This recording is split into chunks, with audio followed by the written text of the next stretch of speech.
Coverage continues with First Alert 4 Investigates, which is uncovering new details about the driver who hit Officer Lee.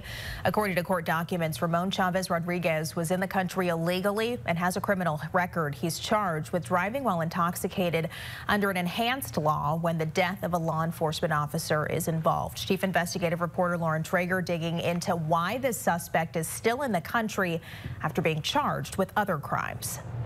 The man now charged in Officer Lee's death previously pled guilty to domestic assault for an incident that happened here in this St. Peter's home.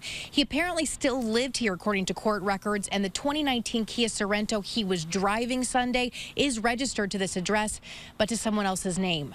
According to court records from 2020, Chavez Rodriguez from Honduras was out on bond after being found in the United States illegally, but he was not deported after that domestic assault charge. Instead, he was on probation here and mostly had been in compliance, according to court records. The St. Louis police chief indicated he may have had an immigration hearing coming up, but a local immigration attorney who does not represent the suspect, James Hacking, says by law, immigration records are not public, so we do not know how or when Chavez Rodriguez entered the country or what efforts the feds are making in his case. Certainly, crimes of violence against women or partners can be an aggravated felony.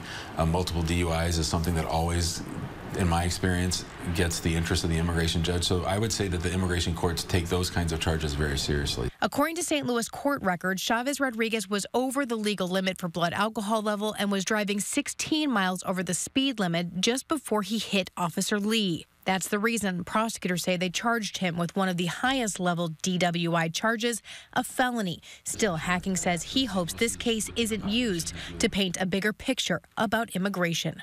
What's going to prevent J.D. Vance or Donald Trump from coming to town saying, look at this, an undocumented immigrant killed a police officer? That's going to be a really bad thing for St. Louis and for immigrants here, for any immigrants going through the process.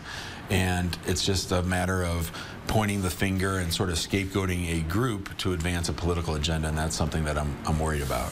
Back in 2020, after he was arrested for the domestic assault here in St. Peter's police tell me they did notify the federal government of those charges, and they say that the federal government declined to detain him on the immigration case. Certainly, it's an issue we will continue to track as this case develops. In St. Peter's, I'm Lauren Traeger. First Alert 4 Investigates. We've also asked Homeland Security why they didn't detain Chavez Rodriguez after his 2020 arrest and if he's in their custody right now. At this point, we have not heard back. We will, however, keep tracking this case and the tributes paid to Officer Lee's life. For the latest developments, look inside this story on the First Alert 4 News app.